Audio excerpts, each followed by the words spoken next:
Hallo ihr Lieben, wir kommen zur grungigen Version von den Flower Fairies Journals und zwar sind das hier ja die Signaturen. Das Außen hier ist ganz neues Papier vom Action und das andere ist irgendwie so altes Zeug, hatte ich euch schon mal gezeigt. Dann möchte ich diese Karte nehmen als Dekor quasi außen, hiermit noch ein bisschen verzieren. Und diese Tischdecke möchte ich gerne so als Cover-Einband quasi nehmen. Das ist mir jetzt aber noch nicht grungy genug und also ich stelle mir das so vor, ich möchte das hier so einschlagen, das passt auch ziemlich genau mit den Signaturen. Das heißt, ich kann die ganzen Ränder hier so nehmen und da möchte ich das aber doppelt nehmen, möchte aber nicht hier einfach umklappen und umnähen, weil das hier ja dann eine gerade Kante ist, sondern möchte hier auch die Blumen ausschneiden.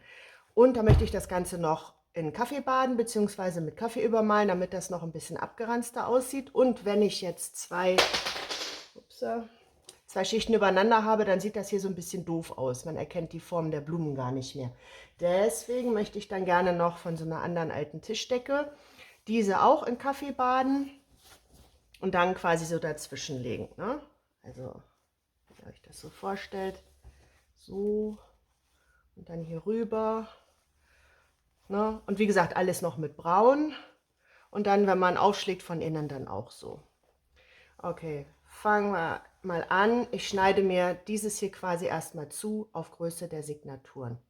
So, die Deckchen sind soweit zugeschnitten. Auch das Innenleben, so mit schön ausgefranster Kante. Dann können wir das jetzt ja quasi mit Kaffee bemalen.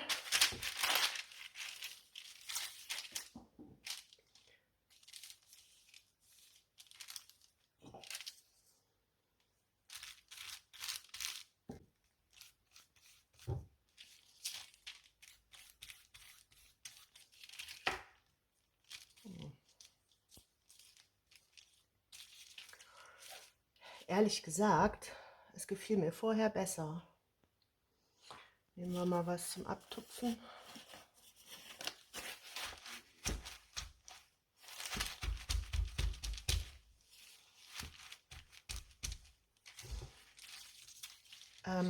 Ich weiß nicht, wie es euch geht, aber ich finde, der ganze Charme von den Farben, der ist irgendwie dahin. Es ist jetzt zwar schön grungy, aber irgendwie alles sehr einheitlich.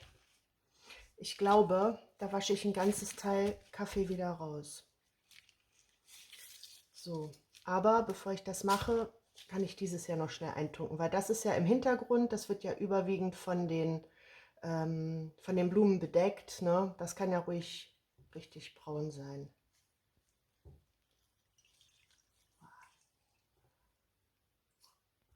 Wenn schon Sauerei, dann richtig. So, okay. Das kann jetzt quasi trocknen. Und dieses hier wasche ich zum Teil wieder aus, sodass man die Farben wieder erkennen kann. Ich habe das jetzt wieder einigermaßen ausgewaschen, aber wie man sieht, gegen die Decke, die ich noch nicht mit Kaffee angemalt hatte, also es ist doch schon eine deutliche Veränderung sichtbar. Vor allem auch die Nähte sind ein bisschen bräunlich. So, dieses hier ist jetzt das Stück von der Tischdecke. Das kommt dann ja quasi hier drunter und das kommt hier so drauf. Also ich persönlich finde das wirklich hübsch. So, und jetzt gehe ich aber noch bei, hier sind sehr viele weiße Blümchen, dass ich die, hier haben manche so lilafarbene, ähm, ja, ne? Und manche hier so in weiß. So, und da gehe ich jetzt aber noch bei und tupfe die noch ein bisschen bräunlich an, damit hier noch so ein bisschen Variation zwischen den ganzen Weißen ist.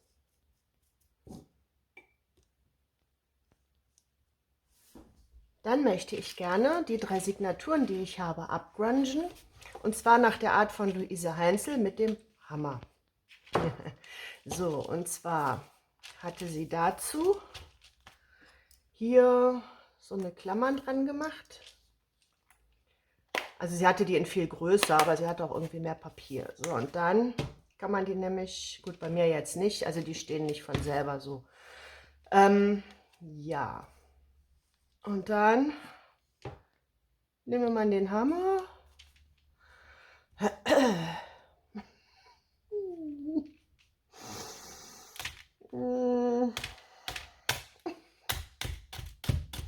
Also bei ihr sah es gut aus. Wir machen das jetzt einfach mal.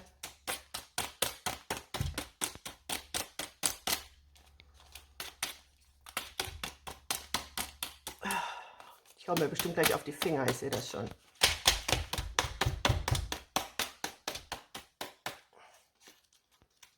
So.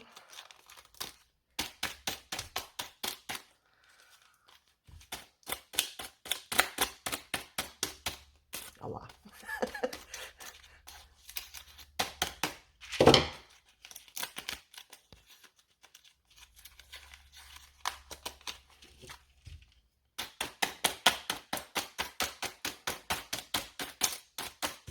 Okay, keine Ahnung, ob das so reicht. Und dann nahmen sie nicht den Hammer, sondern Schere für diese Seiten. Das kann ruhig einreißen.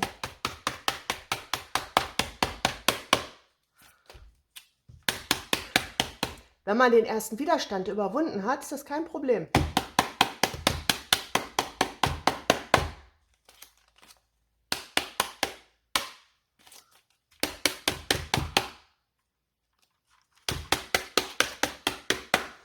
Da hat sie auch ein Lineal genommen, meine ich.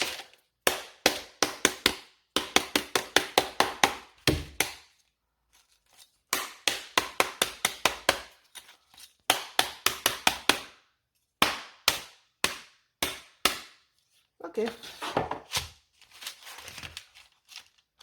Ja, und dann, also ist schon eine Weile her, dass ich das Video geguckt habe. Also wenn ich es jetzt nicht genauso mache wie sie, ist ja eigentlich auch egal. So, das ist eine im Verhältnis starke Kaffeelösung, hoffe ich mal. Auf jeden Fall habe ich noch Kaffee nachgekippt.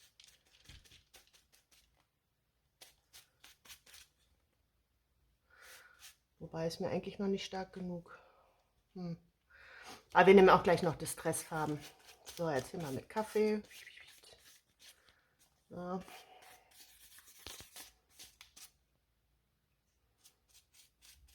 So genau. Jetzt kann ich es entweder, wenn ich jetzt so mache und mache das hier oben drauf, dann läuft das ja noch relativ in die Signaturen rein. Ist ja nicht schlimm. Mit Kaffee ist das ja nicht schlimm. Machen wir das mal.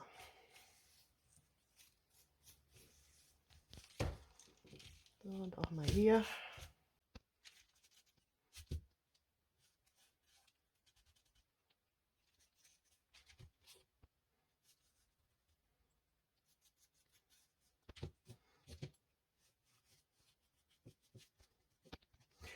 Okay, das muss erstmal ein bisschen trocknen und dann kann ich mit Distressfarben ran.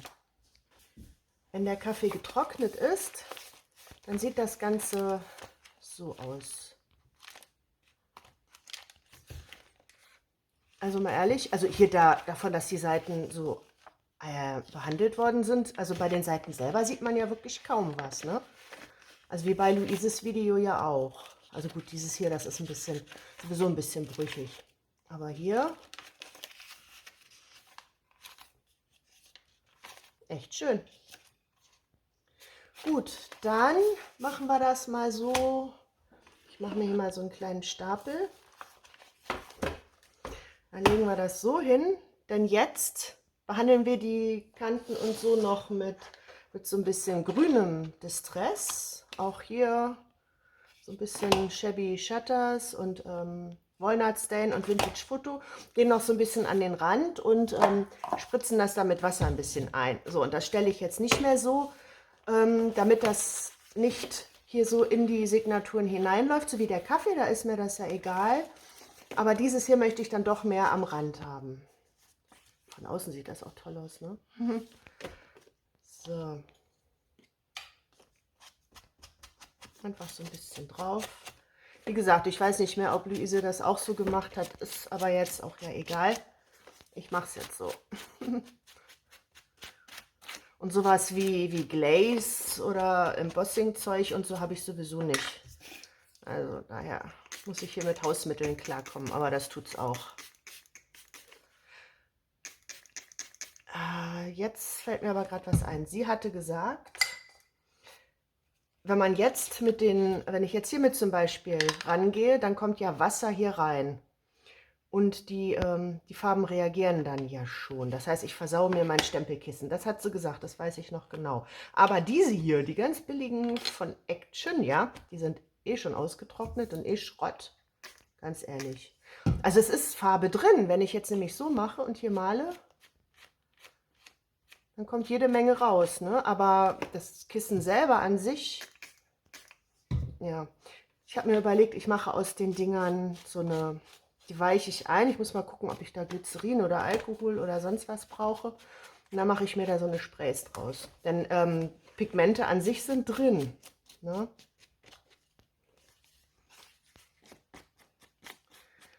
So, das wird so richtig schön grün abgeranzt.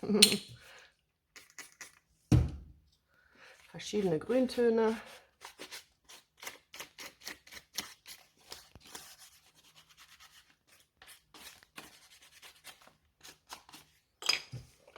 Und jetzt hier rauflegen, damit das zwar sich ein bisschen verteilen kann, aber nicht in die Signaturen hineinläuft. Ja, das lassen wir auch mal trocknen. So sieht das Ganze aus, wenn es getrocknet ist. Hier sieht man auch so ein bisschen so Kaffeereste, der so ein bisschen glänzt, ist aber trocken. Und hier auch teilweise von dieser Klammer die Spuren, wie so eine alte rostige Büroklammer. Und ich finde, das gibt auch noch mal so einen richtig schönen Charme. Ja, wenn man jetzt so durchblättert, ne, dann sieht man hier halt den ganzen Kaffee, der reingelaufen ist und an den Rändern immer noch das Grün, was natürlich zu den Elfen und Wald und so gut passt. Hier auch schön reingelaufen. Hier teilweise das Grün ein bisschen reingelaufen am Rand, ne, so verschiedene Grüntöne. Und ja, wenn das hier auf der Seite dann, wenn man die bearbeitet, noch nicht reicht, dann kann ich ja immer noch ein bisschen was nachlegen, ne, mit Distressfarbe oder so. Aber so ist das auf jeden Fall schon mal für meine Verhältnisse richtig schön abgegruncht. Kommen wir noch zu der Karte, die ja oben als Verzierung auf das Cover soll. Die ist natürlich auch noch viel zu schön und neu. Jetzt kommt was mir echt wehtut. Also die Barbara, die knüllt den Kram dann immer so ein bisschen.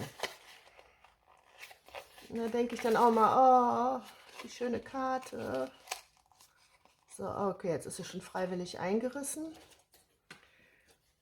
Dann, ich überlege den weißen Rand, doch den lasse ich diesmal dran, so ein bisschen als Kontrast. Dann müssen wir das hier was abranzen.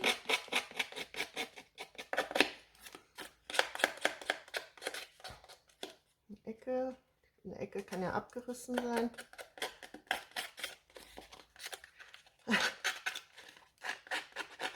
Ich weiß, es tut euch weh. Mir auch. Aber im allerschlimmsten Fall nehme ich eine andere Karte, wenn das jetzt wirklich in die Hose geht. Aber das wird's nicht. Alles wird gut. So. Ich kann die auch gleich noch ein bisschen anschleifen, fällt mir auf. So, Kaffee.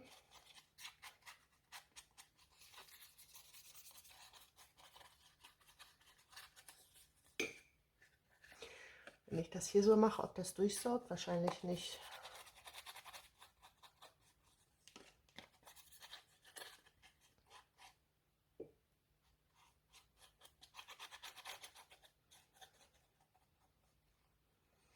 Okay.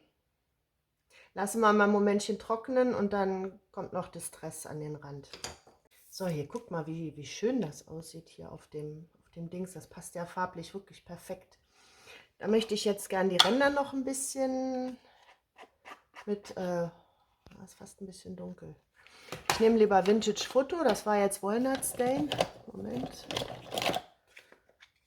Ist fast ein bisschen dunkel.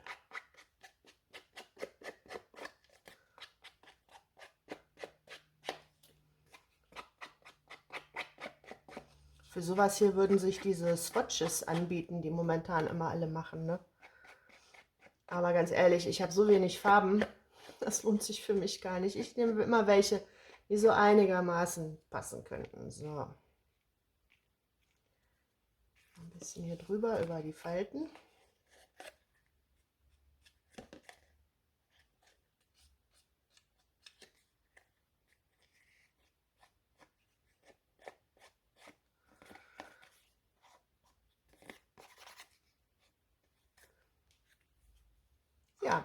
Ich finde, das sieht aus, als hätte das schon einen Monat im Müll gelegen.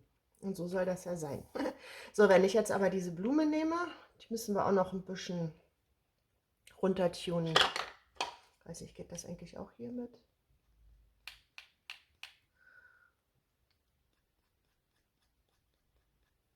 Weiß nicht, ob das halten wird. Hält das dann? Wenn es trocken ist, ja, wir probieren es einfach mal. Wenn nicht, nehme ich so ein bisschen Acrylfarbe und tupfe da so ein ganz bisschen mit ein bisschen Braun rein. Gut, das haben wir. Und dann wollte ich dieses hier ja unten noch so hinbamseln. Das ist jetzt natürlich auch viel zu grell. Also Wundermittel Kaffee.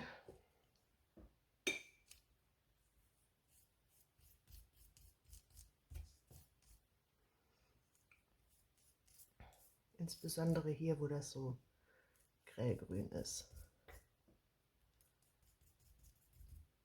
Jetzt hat die Farbe ja gut angenommen, also wird das den Kaffee ja auch gut annehmen.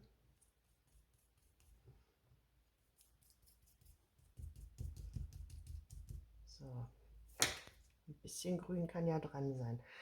Lassen wir mal einfach so trocknen. So müsst ihr euch das dann vorstellen. Dieses hier auf dem Stoff, das hier umgedreht auf die Innenseite, das hier vorne drauf, mit diesem mit Kaffee eingefärbten und abgedämpften hier unten noch dran und die hier rauf. Und dann hier eins von diesen mit Ostereierfarbe gefärbtem ja, Satinband, hier dann als Bindung oben drauf. So, jetzt mache ich das wie folgt. Ich nähe das jetzt zusammen. Und zwar, ich mache jetzt nicht den Fehler wie im letzten Video und nähe mal einfach so locker flockig am Rand und komme dann hier irgendwie aus der Bahn oder sowas. Ich fixiere mir das mit ein paar Stichen erstmal an den Rändern, damit das auf jeden Fall in Form ist. Und dann nähe ich dieses hier erstmal drauf. Mit dem hier unten auch noch so eine Linie drüber, damit es auf jeden Fall fix ist. Es kann ja ruhig schlabbern, aber es soll halt befestigt sein. Und dann nähe ich diese beiden Dinger zusammen. Ach so, und dieses Band. Da ich mir ja diesmal vorher überlegt habe, dass ich das nehme, werde ich das, wo mache ich das rein? Am besten in diese Schicht. Ne, hier unten drunter.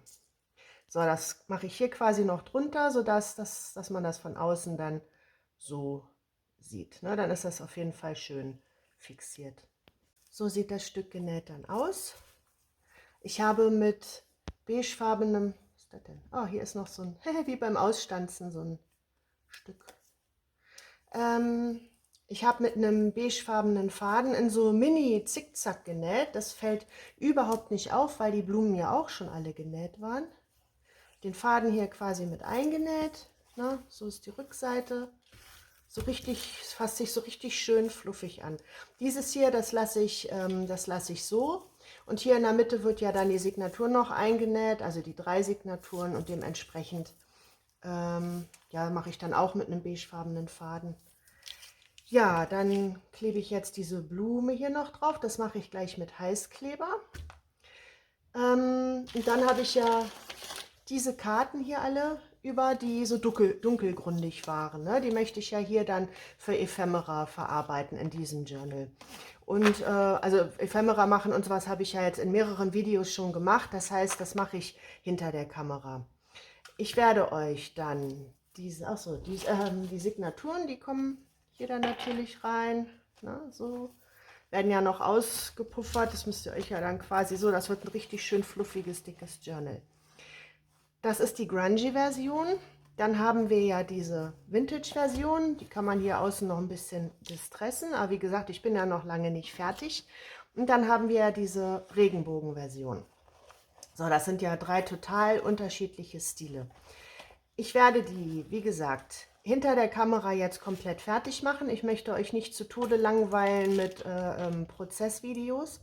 Und dann werde ich euch die Ergebnisse zeigen. Das wird aber wahrscheinlich April werden, weil jetzt erst noch mal andere Dinge kommen. Ja, ich möchte mich ganz herzlich bedanken für alle, die sich für die Flower Fairies interessiert haben. Wie gesagt, das Thema ist bei mir noch nicht durch, aber diese 3 Dinge werde ich euch dann im Fertigen präsentieren. Dann wünsche ich euch alles Gute und bis bald. Danke, tschüss.